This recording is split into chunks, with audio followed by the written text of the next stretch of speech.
Je taise, tu taises, on taise, nous taisons. Et vous, taisez-vous ? Le sujet. Étude des effets physiologiques et moléculaires d'une exposition à des pesticides chez l'huître creuse.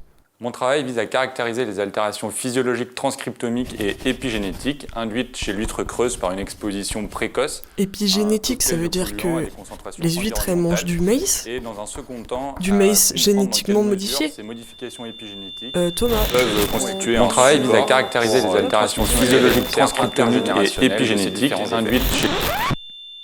Pourquoi faire compliqué quand on peut faire simple ?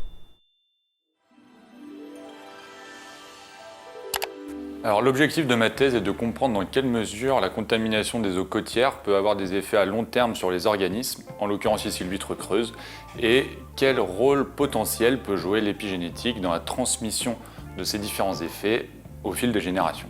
L'épigénétique, c'est littéralement ce qui est au-dessus de la génétique. En quelque sorte, c'est l'environnement cellulaire dans lequel baigne l'ensemble des gènes d'un individu et qui détermine la manière dont ils vont être exprimés, de sorte qu'un même génome baigné dans deux environnements différents va s'exprimer différemment. C'est l'exemple bien connu des jumeaux qui sont identiques à la naissance et qui vont accumuler de nombreuses différences au cours de leur vie malgré un patrimoine génétique absolument identique. Cet environnement cellulaire, que l'on appelle épigénome, est influencé par le milieu et le mode de vie des organismes et il influence à son tour la manière dont ces gènes vont s'exprimer. Il fait cela par le biais notamment d'une petite modification chimique qui ne modifie pas la séquence d'ADN mais seulement sa manière d'être exprimée.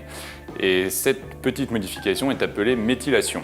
Alors la méthylation est très importante pour assurer le bon déroulement du développement de l'organisme et elle l'est aussi pour la mise en place des réponses face aux modifications des conditions environnementales. En résumé, un gène sera exprimé différemment s'il est fortement méthylé ou faiblement méthylé. Des recherches récentes réalisées sur les invertébrés marins ont montré que certains pesticides pouvaient, en parallèle de nombreux impacts physiologiques, modifier la méthylation du génome des organismes ainsi que de leur descendance directe. Notre démarche expérimentale vise à exposer 3 générations d'huîtres pendant les premières heures de leur développement à un mélange de pesticides représentant la part la plus importante de la contamination des eaux côtières.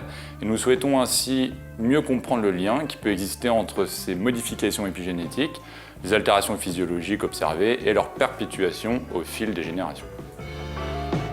Ben voilà, là, j'ai tout compris. Quand je serai grande, je taiserai aussi.